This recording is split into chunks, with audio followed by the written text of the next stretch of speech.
Dun dun dun. Honestly, guys, like I kind of want to just keep doing that. I might not, but we'll see. I might get a little jingle going, but who knows? We'll get there. We'll get there. I'm a student. Be patient. Anyways, welcome back, or welcome if this is your first listen, which if it is, strange order to listen in, but to each their own. I'm here with my wonderful, amazing friend. Oreoluwa and I. And Oreo and I met at rugby, and they're super cool. And Nah. Thank you. you're not super cool? I'm not super cool, no. They're pretty cool. I think they're cool. I will take it. All right, good. Thank you very much. So we can just move on then. We should. I'm so sorry, guys. I also apologize. The ADHD is so real. It's so real. It's rampant in this room. But we're all about inclusivity on this. So you guys have to be patient. Anyways, first point here is this is going to be very 101 level stuff.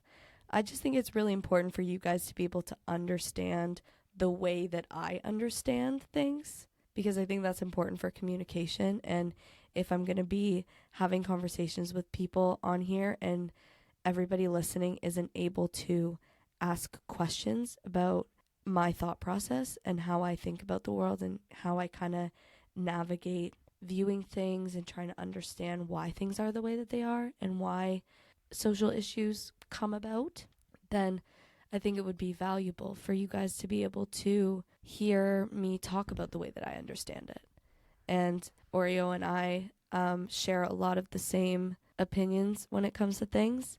And we also study a lot of the same things. So we have a lot of same opinions and we know a lot of the same facts. So together, I think we'll be able to orchestrate a conversation that really puts across to you guys how I understand things so that communicating moving forward will be a lot better and a lot more understandable. So hopefully that's just what I want everybody to be able to get out of this, and maybe make some really, really confusing concepts more simple. Because the first time I started understanding these things was when they were laid out super simply for me. And I only really can conceptualize them when they're simple. And I feel like that's one area where academia is really hard, because they use all these big words and they throw all these sentences and all these fillers in and all of this stuff and like 70 citations between every sentence. And it's so hard to understand and you end up getting really lost and it's hard to see the source. So, hopefully kind of navigating this conversation and participating in this conversation with us can lay out a more clear vision of what I'm seeing when I discuss things. So to get started, I think we're just going to get right into Western Europe, 14 and 1500s. Okay, let's do that. Nothing super specific. And here's the thing. There's a lot of other global and cultural influences and other societal structures and stuff like that are very important. No, it was only the white man. I'm joking. If that wasn't clear, guys. But in the sense that I think every society that what we're discussing created operates the world as if the entire world uses this system and lives under this system. So we are both very well aware that there are so many other systems and societal functions and all across the world that are so important today. But the only reason we're going into Western Europe is because A, we live in Canada. That's our society that was created by what happened in Western Europe. And also B, we live in the global north, which has huge influence of what happened in Western Europe. So that's why we're kind of, when we talk about the system, we talk about the system that we are living under and the system that tried to enforce itself on the rest of the world. There is a lot of different explanations as to what influenced this big shift towards capitalism between I think it was the 1200s and the 1500s. It just kind of steadily grew into something and eventually became capitalism. And there's not a right answer to that. there's a lot of things that created it. There's not just one thing and all of a sudden, like one person that was like, I have an idea. It really wasn't like that. It was a lot of cultural ideologies and a lot of history and a lot of conflict result and all of this stuff that kind of all came together and snowballed and created something. And those in power at the time were also influenced by the people that came before them. It wasn't like their idea that they just came up with one day and started implementing. It has history, it has cultural ties, and there's a lot of different influence that goes into that. And I've noticed something when I'm doing readings for school and stuff like that is when academics are arguing with each other about their theories and proving their theories, they focus so much on disproving the other ones. And two things can be true at once, four things can be true at once. And we don't have to get into it too deep because I do want to keep moving into like specific topic, but there's so many times where four more things are true. Like you could have bumped into somebody at Starbucks and they will live the rest of your life thinking that you bumped into them on purpose. And that's the truth for them. That is the truth for them. But it's not your truth. That's not why you did it. But that is the truth for them. Those two things are true. And it's the same when, like, if I said something and I have one intention, however, it comes across differently, it is the truth that I intended to say what I intended to say. But it's also the truth that it came out wrong. And it was received wrong. And I feel like that's why where people struggle with apologies is, like, understanding the balance between acknowledging that you didn't intend to hurt someone's feelings, but also being able to accept that you did. Yeah. And that's where you apologize.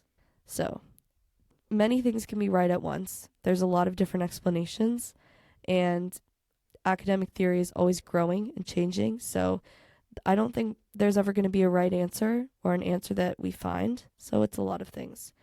But the main point is that it wasn't just one thing. It was a collective of both old and newer ideals that came together and formed a functional social, economic, and cultural model for a society. So it was like all of these different things came together into an emerging society that was really starting to set in foundations and centralize. And this is the model that came out of everything that happened before then. And the most important thing to remember is that these new and old ideals were hierarchical ideals, and they collectively make up a hierarchical-based society. So all of these ideologies had different hierarchies within them. Some things were more important than others in one ideology, and the other was more important than that thing in another. And they worked together. And they came together and they all made up a society like full of institutions that serve different functions. So that's like the main point that makes understanding what happened after this easier, is that it was all hierarchy based. It's a bunch of hierarchical, cultural, and social ties that came together and they formed this really solid foundation and structure for a society.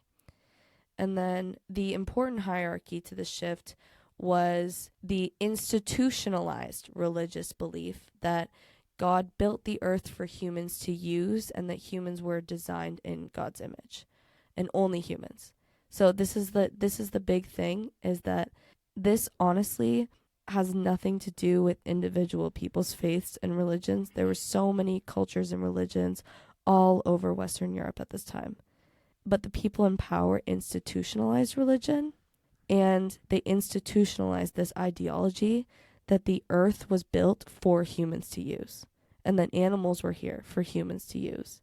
So you can kind of already see how that ideology connects to how we treat the earth today and how companies treat the earth today. We very much see it as something that's here for us to use. Like, think about how we talk about nature as resources. Like, it's ingrained in our society, it's ingrained in our ideology, in our language.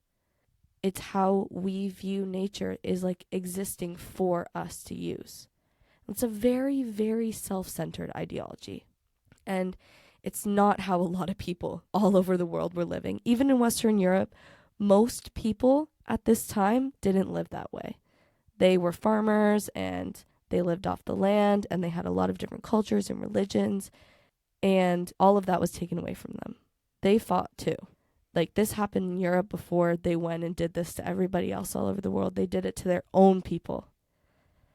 They took things away from their own people. They took the land away from their own people. They took food away from their own people. They starved them, and then the Black Plague happened. And all of this stuff, they did it to their own people first. And their own people resisted this. All the way back, since the beginning of time, people have always resisted hierarchical stuff. There's always been people who resisted being oppressed and being enslaved. So that's kind of one of the more fundamental hierarchies that happened, was this kind of institutionalized ideology that the earth existed for humans. So it created this thing called the Great Chain of Being, which if you guys want to Google it, like, I don't know, right now or later or something like that, it's kind of, all depictions of the drawing are very similar. And it's basically God at the top, angels and demons, humans, animals, plants, dirt and water, and I think actually insects, and then dirt and water, and or something like that. And so basically this was like the hierarchical structure that was implemented into the foundation of society. Like, this is where they went off of. They started to create something and they had this in mind. Already you can see why the animalization of people worked to make them lesser than humans, because animals were below humans on the hierarchy. Like, humans were above them. So by animalizing people, you put them below humans. So therefore it's okay to dominate them. They're below you on the hierarchy. That's what's natural. That's what's good. So that's where that ideology came from. And that's why it worked when they did that, is because they had already implemented this ideology that it was humans and then animals. So any humans that were quote unquote scientifically proven to be closer to animals than people, it was easier to exploit them and oppress them and enslave them. And that's kind of why a lot of people, it was normalized for a lot of people. Like, looking back, I know something that I really struggled with when I was younger is, how did people do that? How could people be okay with something like that? Like, how could people just let stuff like that happen? It was normal for them because it was already normal to operate the world as if animals were lesser than people. But now, these people were not people, they were animals.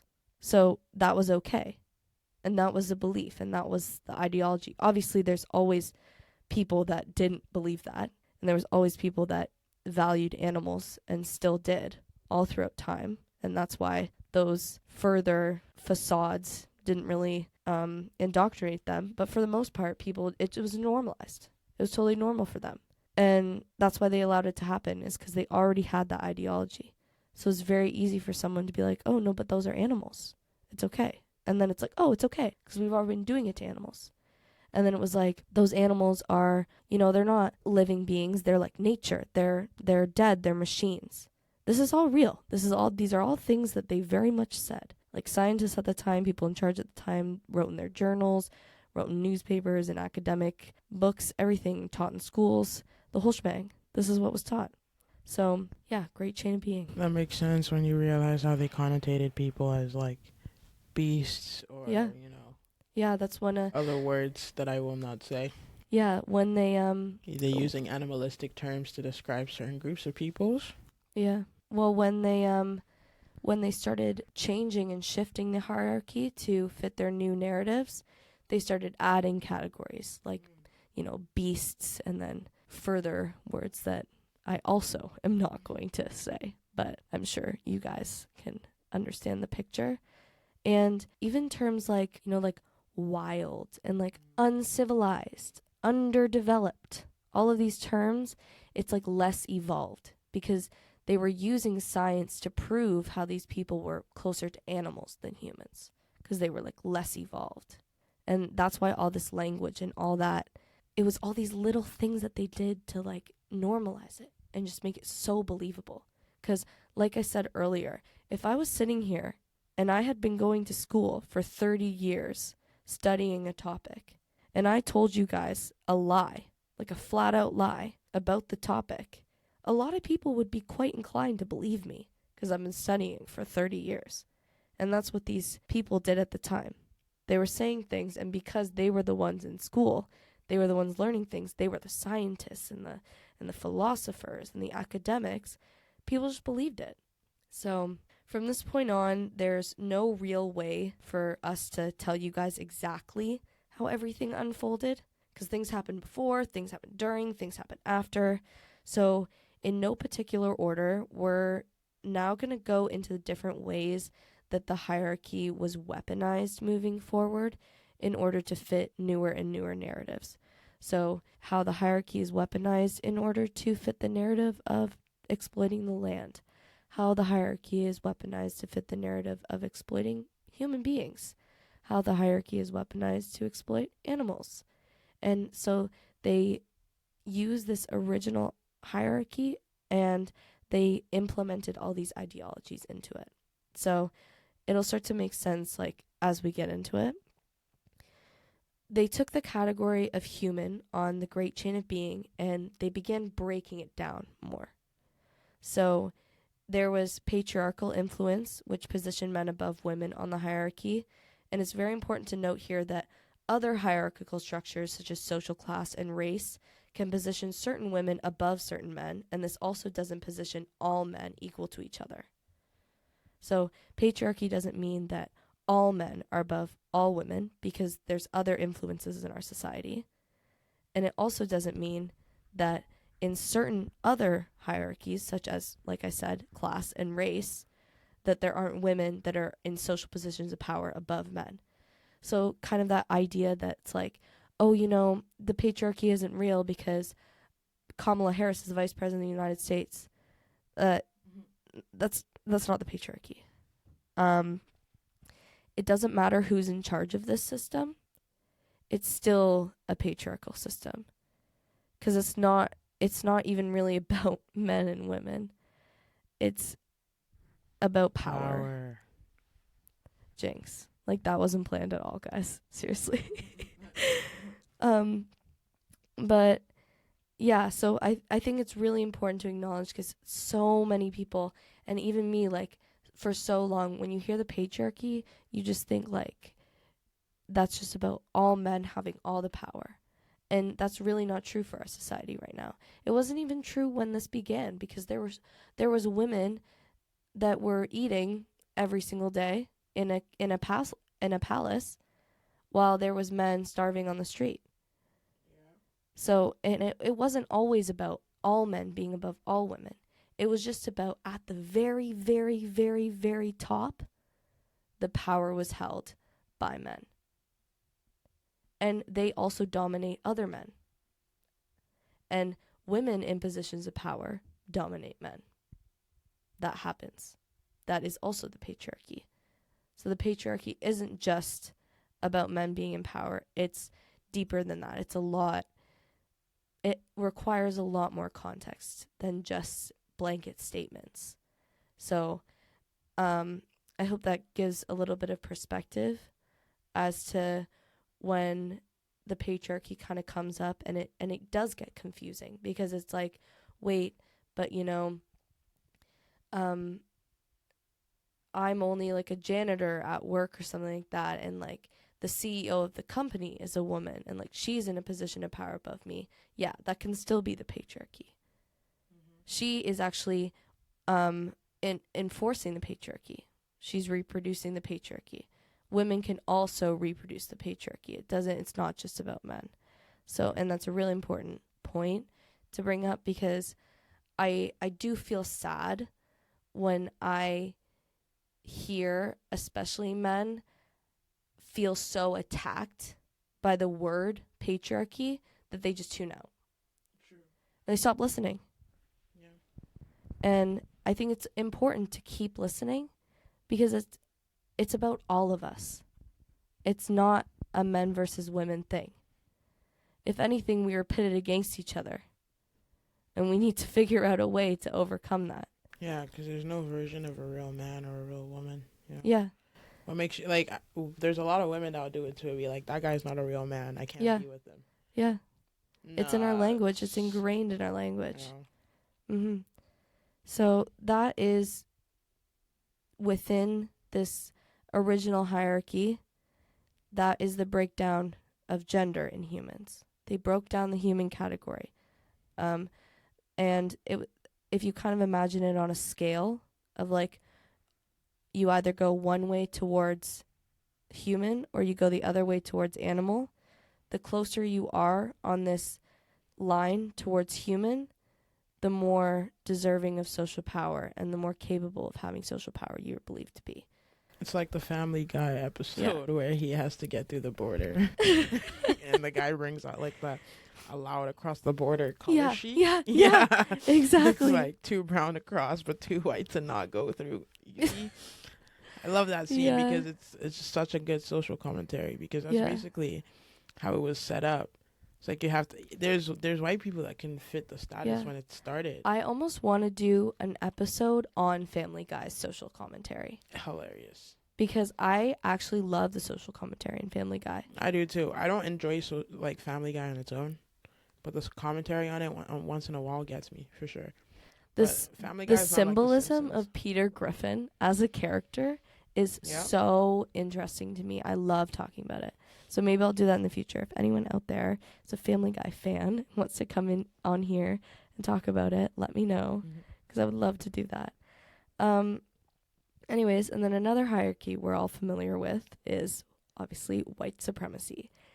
And this influence positioned the white race above all other races on the hierarchy. And that just dandy. So now we have, we still have the original humans above animals, but now we have human men above human women, and we also have white people above all other races. And it's important to mention that white people at the time weren't all people that are considered white now. This was very, very localized more. It was very much only Western European countries that were considered white. Pardon? People of the Caucasus region. No, the Caucasus region is not people that were considered white. Actually, fun fact, guys, Caucasian people are from the Caucasus mountain region that is like near Russia and like Serbia and stuff. So Caucasian people are not Western European people. That is very much, and I actually see a lot of Caucasian people on TikTok that are trying to take back their identity. Yeah, I love that. Yeah, they're trying to reclaim their identity and stuff, because when they say they're Caucasian, people are like, you don't look white. Yeah, that's true. But because I wonder how that's going to go, because reclaiming caucasity is going to be interesting because of the way people use the word caucasity in social context now. But I actually do like that. That's interesting. And I feel for them. I feel for them, because I couldn't imagine trying to be proud of your ethnicity and your identity when it's everyone just says, "Oh, you're white." Yeah, essentially tied to like a racial concept. Whiteness and like and white supremacy, and that must be really difficult. So next time you guys are trying to talk about white people, try not to say Caucasian, because it's actually a very inaccurate term.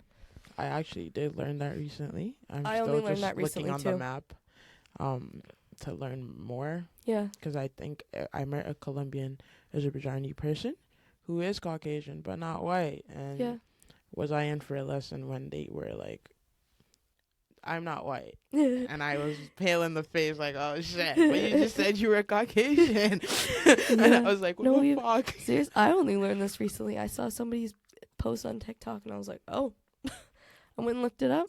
I was like, oh. And then I learned about it in school too, and I was like, oh, facts. That checks out. So that's white supremacy. They basically just were like, they just decided white people were better. Like there was the reason that they decided this is because if you were to come up with a hierarchy, a social hierarchy, wouldn't you put yourself at the top? So that's what they did. They put themselves at the top. They're the ones who made it. They're at the top. It really wasn't because of anything other than that. It wasn't about them even actually believing that they were superior. They just had to be. How could they go and conquer the world when they were trying to conquer people superior to them?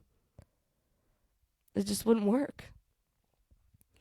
So they're at the top of the hierarchy because they made it, which is like, it honestly wouldn't even make sense if they made it and they didn't put themselves at the top. It'd be like, okay, weird move, but to each their own. And then there's another hierarchical influence, which is imperialist and colonialist influence, which positioned European society above all others and pushed forward ideals of expanding the European empire and conquering the globe. So this is the ideology where it's like, we have to go out and expand and grow our empire and conquer others because our way of living in our society is the most evolved and the best, and people just don't know better. So we're going to go out and help them, and we're going to go out and make them better. And the reason that they did that is because they just wanted to go out and exploit people. But they needed people to go out and exploit these people. So they told them, you're going to help them. We're going to go and help them. We're the best, and we're just going to teach them to be the best. And like, maybe they won't like it now, but they'll see, they'll realize, they'll learn. And a lot of people knew that this was BS because they were living in Europe and they were starving, and the conditions were not good. But a lot of people also went along with this ideology and went out. So it's important to note that before the leaders of Western Europe sent these people out into the world to go and conquer people and to fight in wars, they traumatized them. They took all their cultures away from them. They ingrained all of these ideologies. They taught them all of these things. These people were starving. The living conditions were not great. They privatized the land.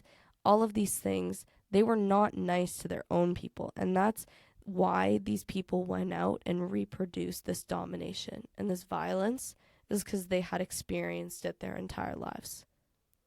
So before they went out and taught other children and stole other children, they stole their own people's children and did that to them for a while. And that's why these people went out into the world and did what they did, because they had been traumatized 6 generations back. But that just made me think of bringing it back to the point of the hierarchy of religion and how it was used in a political manner. Mm-hmm. Because you think of violence and you think of the quote, and I grew up in the church, so you look at the quote, an eye for an eye. Yeah. And that comes straight from the Bible. Yep. True. And then there's also in the Bible where, someone slaps you on one cheek and then you turn the other cheek. You know what I learned about that? Jesus said that. Yeah. And the reason he said that is because if you turn the other cheek when a Roman soldier slaps you, it forces them to either slap you incorrectly or slap you twice, which means that you are an equal to them. So it either forces them to admit that you are an equal to them by slapping you twice, or forces them to slap you incorrectly, which is dishonorable to them. Yeah. So the reason... That's literally... Yeah. That's what I'm saying, an eye for an eye. You the violence need that so much context to read the Bible. It's insane. Exactly. Because that quote, it does make sense, turn the other cheek, we have that saying today, but it meant something so different in context, because he was instructing them on how to defy a Roman soldier. When another one... Instead of turning violence into more violence, when you actually look at the things that we use to charge violence forward, you realize that they've been misconstrued. Yeah. And they're not used properly. Yeah. But that's what feeds the common man. Yeah. There was another one where it was if I'm angry and someone fuels my fire, I'm going to get angrier. Yeah, exactly. It's just common and then sense. We just keep fueling each other's fires. Yeah, if somebody tells me that, hey, that person has been talking about you, and I see them, I will confront them. It just makes sense because somebody has been egging me on. So if someone tells me to be the best in the world, you just have to beat your neighbor, it makes sense, especially as a man, and I have to show power. Yeah. it makes sense. It's unfortunate, but it makes sense. Yeah. So, I read a lot about like context behind quotes from the Bible because I think it's really cool to learn about how different the perspective is when you know the context. But there's like another one where people are told to like, if somebody forces you to carry something for them, because like, people below them, they would just see them on the street and be like, carry my wood home for me or something like that. It was like, carry it all the way to their doorstep, because then if they don't pay you, it's illegal for them to do that. And so people would get people to carry things for them and then leave them at like a kilometer away from their house, and then they'd carry it the rest of the way, because then they didn't legally have to pay that person or something like that. I might be a little off with that remark, so I might correct myself in the next episode. But if I don't correct myself, that means that I was 100% correct. I know it had something to do with carrying it all the way to the destination was important, because it either like made it illegal or like forced them to have to pay you or something. But I'm not 100% sure what the exact consequence for them was when you carried it all the way there. Good work equals good reward. I mean, it was something like that. Something probably. Context is very important. So I want to be a good worker, but I expect to be paid properly. Yeah. For doing proper work. Yeah, it was something like that. It's similar to someone saying today, if your boss asks you to come in early in the morning. Bro, why was I thinking? Because tell me somebody hasn't stayed late for work one day and just started slacking. Yeah. Because you're supposed to leave at 6 and it's like 7:30, bro. You're not cleaning that desk properly. Like, don't lie. Yeah. Like, that's literally what I was thinking. Was staying late. Yeah. It's like your boss asking you to come in early to do some extra work, and instead you show up on time. Yeah. Because that's what I'm getting paid for. Yeah, that's the act of defiance. Is you're not doing the work that's going to allow them to find a loophole to not pay you. Yeah. Because it's like, I'm sorry, I forgot to tell you to sign in. Like, you won't get paid for it or something. They do that shit all the time. Oh, yeah. Not at all. It's like not enough reward for the risk. And the risk is just like me getting out of bed, but it's still context. Hey, that's a lot. It's a lot of energy to get out of bed nowadays when the world is so... Poop. Yeah. That's a good way to put it. Mm-hmm. It's a polite way to put it. Definitely a polite way. But, yeah, so just to kind of go back, we've expanded the category of human. So we imagine now we have a hierarchy. We have humans up on top and animals below them. But in between now, we have a hierarchy that puts men above women. We have a hierarchy that puts the white race above all other races. And we have a hierarchy that puts the way that European society, Western European society operates at the time above the way that all other societies operated. And that includes their religious institutions and cultural ideologies. Their religion was better than all other religions. And that was imperialism and colonialism. That's why they went and, took over the world and expanded their empires and moved all their people over there. That's colonialism, is actually moving people. Settler colonialism, you're moving people somewhere. Colonialism is more like temporary. Settler colonialism is like you send people to go live there. But it's kind of the same ideology. And imperialism is just the ideology of expanding. Colonialism is more of the action of expanding. And then all of these ideologies were quote-unquote proven and quote-unquote justified by the academic field of science. So science had always been around and existed in many other cultures all around the world. Everybody had their own versions of science. And science isn't inherently bad and wasn't inherently bad. But the people that were in charge of Western Europe at this time commissioned the scientists and other academic people at the top of their fields at the time to use science to prove that these hierarchies had grounds in reality. So it wasn't a matter of them asking them to figure out what race or gender or religion was better Like, they didn't go out and ask these scientists and these philosophers and writers to go out and figure out which race was actually superior. They were like, go out and find ways to prove that the white race is superior. So, and in science today, we know that that's like a science crime. You can't go into research with an answer that you're looking for. That automatically creates bias. It's a big no-no in science today because of this. So, this wasn't science. This isn't the science we know today. This was people being paid to find the answer that they had already needed to find. They weren't allowed to find another answer. This was the only option they were allowed to say. So they used like literally the most ridiculous, abstract pieces of evidence they could possible to quote unquote prove that somebody was above somebody else. Some of them had actually zero grounds in reality.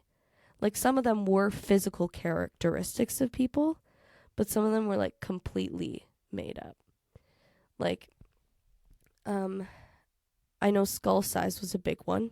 Started measuring people's skulls and stuff. Now today, and we know that everybody's skull is a different size, and it is not about race, and even if it was, it does not have anything to do with how intelligent you are. And even if your skull is bigger than someone else's, it has nothing to do with the person that you are. But that wasn't important.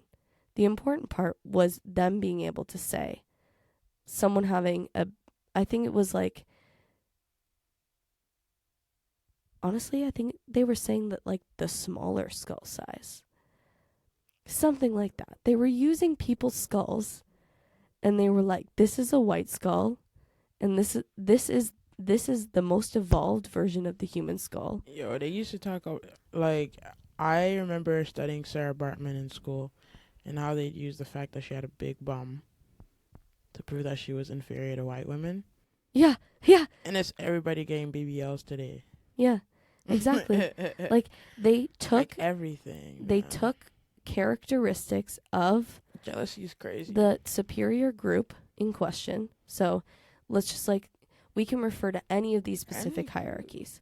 We can talk about race, we can talk about gender, we can talk about religion, we can talk about nationality, we can talk about social class, but just for the sake of narrowing down on an example, we'll just go with race or something like that. Specifically to race, they would take any quality about a white person and say, this makes them better. And they will take any quality about any other race, this makes them inferior. Yeah. It didn't actually matter what that quality meant. I think... just as long as most white people didn't have it, then... Yeah. It made sense. But most of these things were regional. Yeah, so when you have blue eyes, your eyes are significantly more sensitive to the sun, which I personally think is a disadvantage. Because, either you have to wear sunglasses 24/7 or you're being blinded. White folks with blue eyes. Yeah. And they so weren't looking for those people. It didn't matter if you had blue eyes, if you had dark skin. Yeah. It only mattered if you had white skin, if you had blue eyes. But anyways, that's where the eye color hierarchy ties into race hierarchy. But anyways, they would say, blue eyes are lighter. They take in more sunlight, and that makes them better. It's not even a matter of it was the opposite of the truth. They just said things in a way that just made it so that it was that made it better. They take anything and twist it. It's I don't know, if you said to them, oh, but I'm just making up something that's totally not true and random. This is not a fact. PSA to everyone. Let's just say white people are more prone to getting cancer. They would answer with something like, God just wants to see them sooner. And God wants them to come home sooner. Like, it wasn't logic. There was no way to argue logic because it wasn't about figuring out a right answer. It was about figuring out a way to prove an answer that they already had. So that's what they did. And as you guys can see, these are all different things. They're all different hierarchies. They have different consequences for different groups, but they are also all the same thing in the way that they are hierarchies, which give power to each other and function together to reproduce our society. So once you see it, you notice it everywhere. So, like, something I encourage you guys to think about is different times in your life where you're at the top of a hierarchy and when you're also at the bottom of one. So even in your house, think about how parents are positioned in the top of the hierarchy. Children are below them. Then pets are below the children. At school, your teacher is at the top of the hierarchy. But maybe your teacher goes home or goes to her second job and she has a manager at that job. So now she's lower than the manager on that hierarchy. But she's above you at your hierarchy at school. So you can be in multiple different positions in the hierarchy at the same time. And all of those can be true. And I think that's where people also struggle with understanding is when you hear words like privilege, a lot of people assume that they mean that your life is perfect. That's not what it means. Just because you have privilege doesn't mean that your life is even good a little bit. Yeah. White privilege isn't something that even provides you sometimes isn't even something that provides you with material rewards. It just means that you don't get consequences because of your skin color. But if you're a poor white person, then obviously you're at the bottom of another hierarchy. So you're going to feel oppressed. White people forget that they have a hierarchy of their own against themselves. Yeah. Because, like, I'm a black person, and yeah, bro, it's like hierarchies in our community is like the rich black man and then the ones that look up to them. And there's the women who look up to certain women. And there's hierarchies within. Yeah. Like, you're a better person because you're like a mother, or you're better because you make money. You know, like, yeah. There's hierarchies everywhere. There's hierarchies everywhere. It's how our society is constructed. It's why we're so competitive with each other.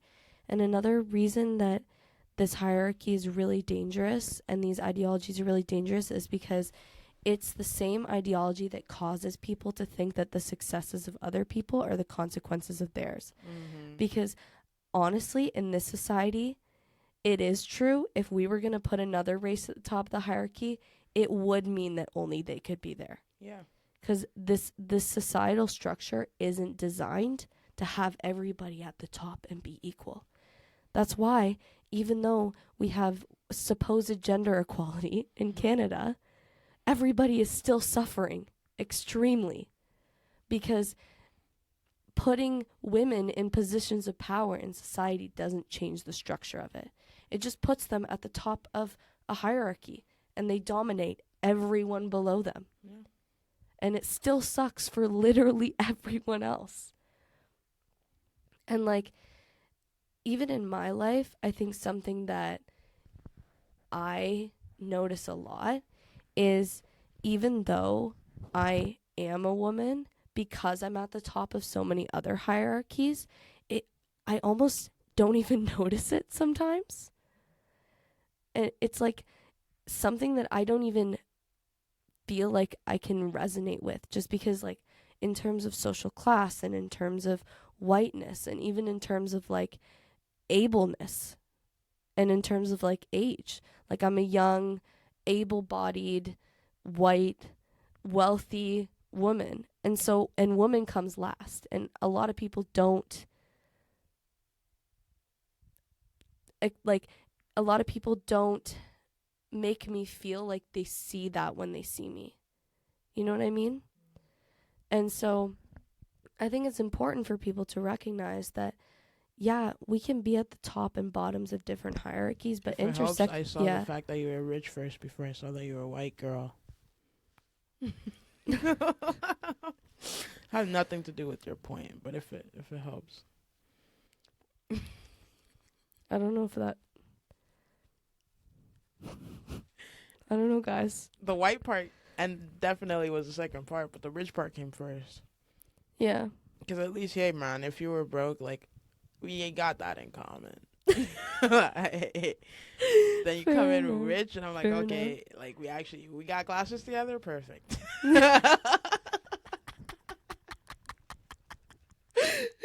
Yo. Holy. Oh, man. See, guys, this is how you accept and acknowledge your privilege. Oreo's not attacking me. God, I hope not. And even if they were, like, It's truth, though. it's the truth. Like, it's nothing to be ashamed of. Bro, you got money. Yeah. I don't know. I think some people just get scared when you mention their privilege because they can't even call it So out much themselves, guilt. you know? So much Yeah. guilt. So much shame.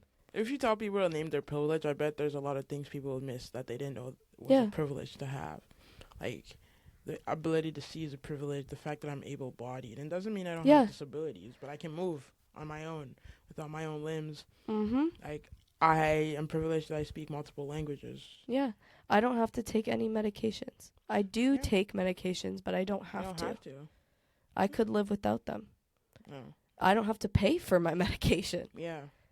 There's so many privileges that are overlooked. Bro, being a settler is a privilege. Exactly. We shouldn't have it, but it's a privilege. Exactly. So it's important to acknowledge that where intersectionality comes in is some people are at the top of most hierarchies and the bottom of some. Mm-hmm. And some people are at the bottom of most and only the top of some. And that's where the understanding of intersectionality has to come in, is when people say, I have worse consequences because I have more consequences.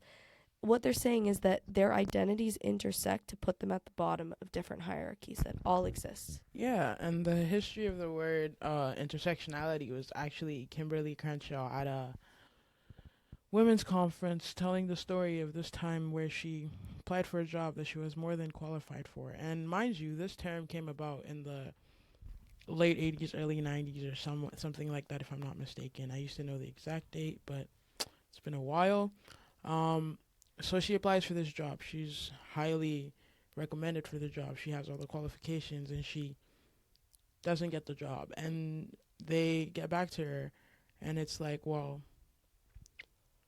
you are a woman, but you're not white. And in that moment, she realized that, oh, wait, it's not that I wasn't a guy or I wasn't a woman. Another intersection is that I'm black. They only hire white people. Yeah. And in that moment, it wasn't that, oh, if I was a black man, I would have had a better chance. In that moment, they didn't even notice that they were discriminating against her because of that. Yeah. It ended up going to court, and this thing was, like, figured out, et cetera, et cetera. But the case was, well, that's where Kimberly came up with this word intersectionality, when they were like, oh, you guys are actually missing that my client here is a black woman, and that's what you guys aren't missing. They kept arguing that, yes, we understand that she's a woman, we hire women, but she wasn't the type of woman we hire. But they kept missing the fact that it was because she was black that they weren't hiring her. Yeah. And that's where intersectionality became a thing, because it's like, wait a minute. They are hiring women and they're hiring men, but they're not hiring any black people. Yeah. Why aren't they hiring people like me? Oh, it's because I'm black. Yeah. So there's not just one hierarchy, and that's the most important part to understanding why society is the way that it is. Yeah, because she was not only competing against white women, she was competing against white men, and then her skin color. Yeah. So that's why we have all these different groups of people that are oppressed by other groups of people, but those other groups of people are oppressed by other groups of people, and those other groups of people are oppressed by the groups of people that were initially being oppressed. It's this whole cycle, and we're all oppressing each other because we are living in a society that institutionally functions through us oppressing each other. It's just the way that it works. People are rich because people are poor. It's just the way that it works. It's not the way that I think it should work, but that's the way that capitalism works. That's the way that the system that was implemented works. And that's what I think is a fundamental understanding moving forward, listening to discussions about social issues and topics, is that this is how they're interconnected. Is we are all feeling the oppressions of the same original hierarchy that was multiplied and collected together into our society. Yes, you can be both the oppressed and the oppressor. And both of those things are true. And they can be true at the same time. And they can both be identities that you have no control over. Nobody can take my whiteness away. I can't just like give my white privilege to somebody else. So, and nobody expects you to do that. Acknowledging privilege is about resisting the hierarchy. It's about saying, I can see that I am treated better and I have it better because of this quality about myself. And it doesn't mean you have it good. It just means in that specific area, you have it better. In all other areas, you could have it so much worse. Like, you could be homeless, disabled, and white. And so in social class, in terms of ableness, in terms of just ability to live a good life, everything's lacking for you. But you still have white privilege. And that doesn't mean you have a good life. It just means that you are not going to be discriminated against based on the color of your skin. That's all that it means. And it doesn't even mean that, oh my God, I just lost it. I lost it, guys. You're lucky. You're lucky this time. The passion got you too much. Yeah, I got too passionate. I'm out of breath. Okay, so this is the system. This is what I talk about when I say the system. All of these hierarchies that work together. And that's what I want to unpack in all of these focused topics is I want to connect them together. And I want us to be able to see how everything is connected. There is a reason why things happen. And when we can see that reason, it's so powerful because we can see exactly how to stop it. When I can see the reason why I have white privilege, I can see a future where we can take down that hierarchy and we can stop that hierarchy. When you know that the reason that consequences happen in our society is because of ideologies and structures that were implemented, that weren't always here, it wasn't always like this. This is very new. There is so much hope to just taking it away. I'm not saying that we're going to have all the answers. I'm not saying it's going to be easy. It's not going to be fun. It's not going to be comfortable. But what's more uncomfortable is dying of heat death or not being able to breathe the air or developing welts all over your skin because of radiation or developing new forms of cancer that are resistant to chemo because of pollution and poison. Think about the consequences of the train derailments that are happening. Think about how many dead fish have floated to the surface of the water, and we're going to be ignorant enough to think that we're going to be safe from that? Because we're not animals? We're somehow not going to be affected by pollution? It's inside of us. Did you guys know that human breast milk is one of the most toxic substances that people consume? One of the most toxic substances that humans consume is human breast milk. Wow. Because our bodies are so full of chemicals and pollutions and toxins. That is not natural, and that is not, you cannot convince me that we're supposed to live this way. This isn't intelligent. That's not smart. What kind of intelligent species kills themselves? Slowly. Horribly. What kind of... We call ourselves intelligent and then we do this. If we're intelligent, we're going to stop it. I think we're intelligent and I think we're going to stop it. And that's why I'm doing this podcast. I think we can do it. But we need to believe that we can. We need to believe that this isn't natural, that this isn't the way that it always has been. We need to see how they did it and how it reproduces itself so that we can stop it. And we're not going to be able to do that isolated in our own little groups, pointing fingers at each other for oppressions that we have no control over. So I really, really hope that moving forward, when we're discussing more specific topics, this gives us all the foundation and a sense of hope and a sense of connectedness and a sense of knowingness that it is not in our human nature to not care for each other and to not love each other. There's so many reasons why that's not true.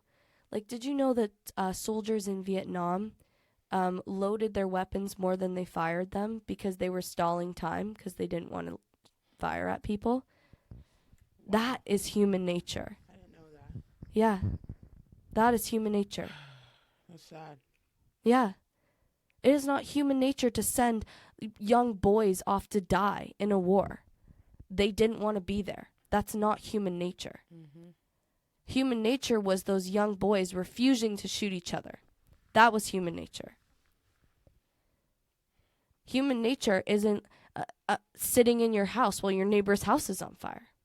People don't do that.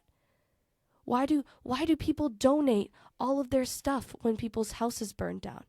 Why, when a city is flooded, when the government is nowhere to be found, why do people come in with the clothes off of their backs and give them to people? Why do they come in with food from their own pantries and their own homes to feed people that need it? Because we love each other. Yeah. And we're taught that we don't. Yeah. Now we feel like we need a cause to help one another, which is sick. Like, people keep the stuff they want to donate until a donation drive comes up, so they don't look out of place. What the fuck does that mean, bro? Go donate your extra food when you want. Yeah. Like, go help someone when no one's there because you want to, because you feel like you want to. Yeah. Don't wait until someone needs it. Yeah, we need to stop allowing the government to continue pretending like it helps us and then lets us help each other. Mm-hmm. Because we need to do that anyway. Yeah, if we're going to feed each other, if we're going to give medicine to each other, if we're going to help each other, what the fuck is the point of having them around? Yeah. If we have to do it ourselves. I mean, Serve and Protect doesn't really do that, if you know what I'm talking about. Makeup. Makeup all the way. But when it really comes down to it, if charities are doing all the work that the government's supposed to be doing with our tax dollars, and they're using our tax dollars to go bomb other people and kill other people for oil, who wins? Us? Not you. We're not winning. Nobody's winning. And not even the most elite people in the world are safe from climate change. Like, air pollution is real. Yeah. I don't know if that's still a thing. Yeah. They can build their underground bunkers, which, by the way, they are building. They're building underground bunkers. If you don't think it's real, they are. They know. Like I was saying, I hope they go frack right beside their bunkers. So they just cave dig in. for some oil, so they just cave right in. Yeah. But don't lose your whole they can build their underground bunkers all they want. That's not a life. Yeah. I wouldn't want to live in an underground bunker. That's not living. Just that's not not privilege. The other people who are in the bunker, I'm still alive. Yeah, it's not privilege to go to Mars. Not really. What's on Mars? We have Earth right here. Let's keep her. Earth is beautiful. Let's take care of her. There's no nature on Mars. It's just rocks and dry land that you can't even breathe the air there without having a but giant we could make suit like on. AI giraffes. That's bro. not that's not privilege. So if they want to continue to destroy the Earth because they want to go to Mars, even then that's not privilege for them. Yeah. They're not escaping climate change. They are going to face the consequences of it. I mean, we're trying to escape reality so bad. Like, and the metaverse is becoming so real.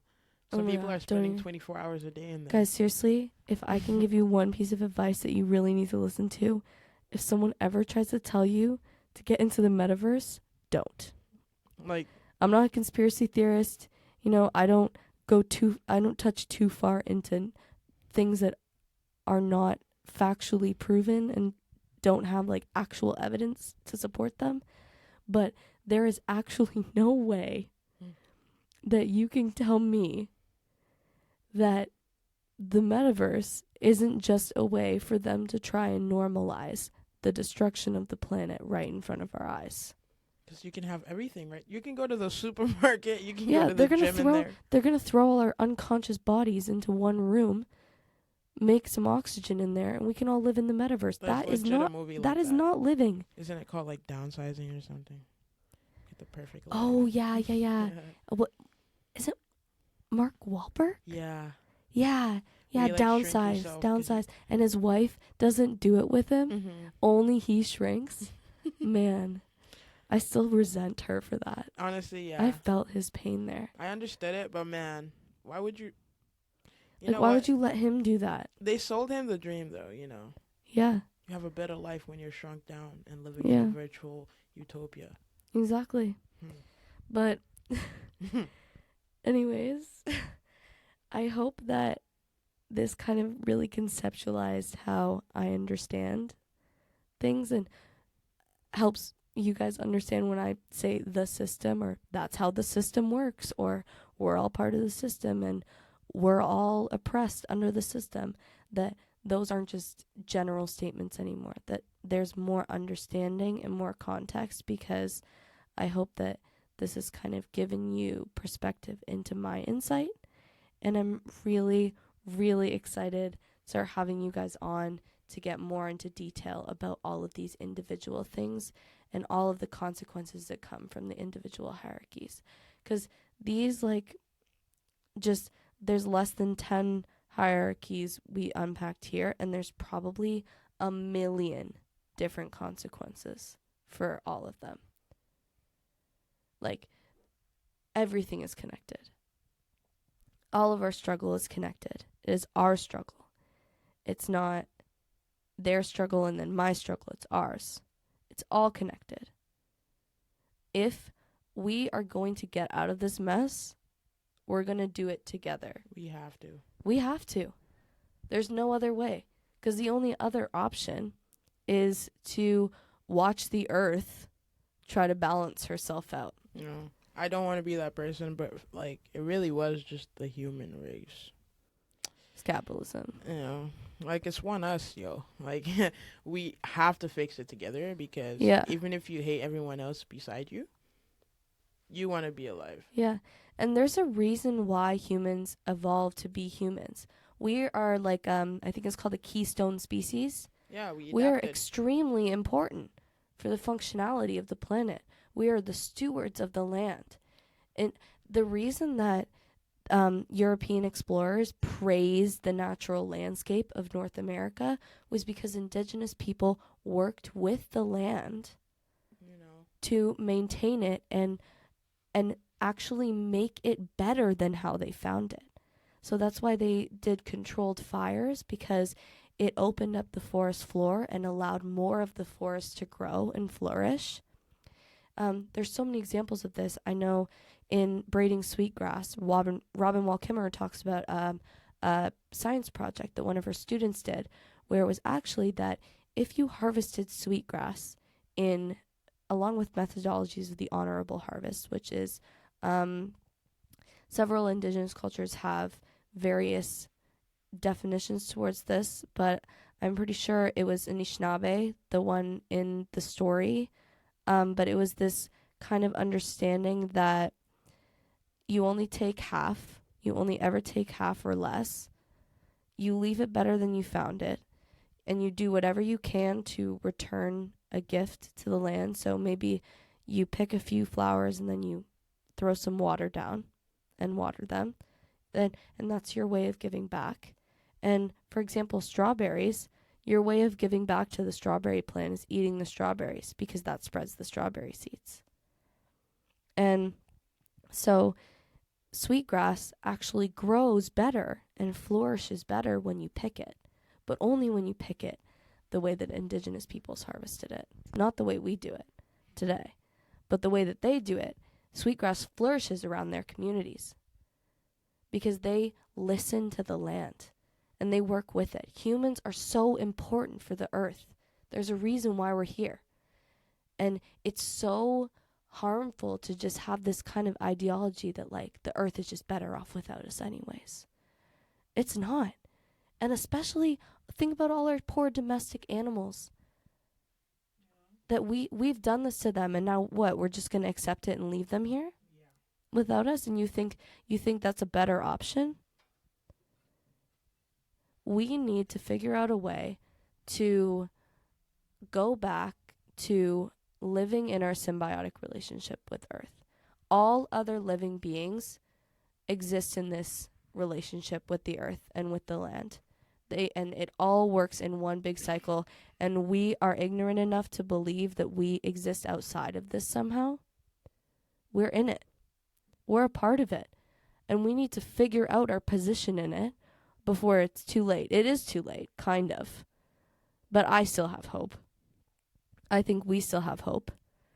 And I hope that through this episode, you guys were able to see humans in a different way. Because we have always resisted this system. People didn't just waltz into capitalism. They were dragged into it. It's why the witch hunts happened. And it wasn't only women that were burned at the stake at the witch hunts. It was men that defended them as well.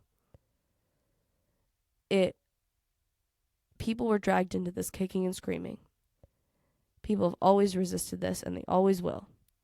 And hopefully, being able to see the hierarchies in your life this next week and for the rest of time, hopefully, will kind of inspire you guys to see the world from a different perspective and see your own identity and your own personhood differently. Because I think before learning about this, I felt like humans were evil. And I felt like there was no hope for us because it was just like in our nature to be like this, but it's not. And once you really learn how untrue that is, it's so liberating. You get filled with all this love. Like, you love people on a different level all of a sudden because there's nothing in your head that's telling you that you don't. Compassionate care. Yeah. Mm-hmm. We love each other. We all have community, and we need to be a community together. We need to stop, loyalty and, I only have me, and like, it's only me and my family, and it's only me and my people. It's all of us. We're all in this together. Seriously. If we're not all in this together, it's not going to work. And that is like it's like a group project. Yeah, it's the most important thing. Yeah. There is a reason that we're divided. There is a reason that they don't encourage us to love each other and to care about each other. There's a reason we have to care about each other. Is because there is power when we come together and overlook our differences. Arms are stronger when they're linked. Exactly. That's Red Rover 101. That's playground. That's playground education. We all learned that when we were 3. At least Canadians did. I don't know if Americans had. I don't think they had Red Rover. I don't think so, but maybe they did. Or they called it something else. Yeah. But anyways, I hope that you guys are able to leave today feeling more hopeful, feeling more love, feeling more connected, feeling less guilt, feeling less shame, feeling more proud of who you are. And like jumpy enough to go show someone some love this week. Yeah. And the next one. Yeah, go show people some love. And not just the people in your life, or maybe the people in your life that you don't show enough care to. Yeah. Because they got themselves. Go be a human.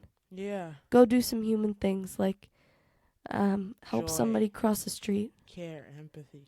Yeah. Humanity. Yeah. We got it. Yeah.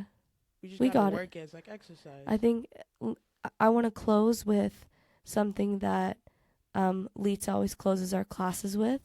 We got us. Yeah. We got us. I that one always sits with me. Yeah. Because we do. Honestly, I'm tearing up right now.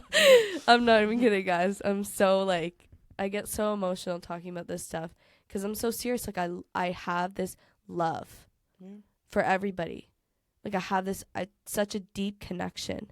Like, even sometimes I look out my window at the apartments across from me, and I see the people, just people like, doing human things. Just people. Yeah. One time, the people, they were dancing in their kitchen, like, with their baby.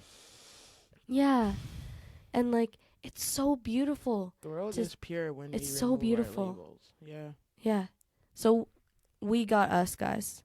We are a community, and we're going to figure out a way to understand each other. Yeah. And we're going to do it together.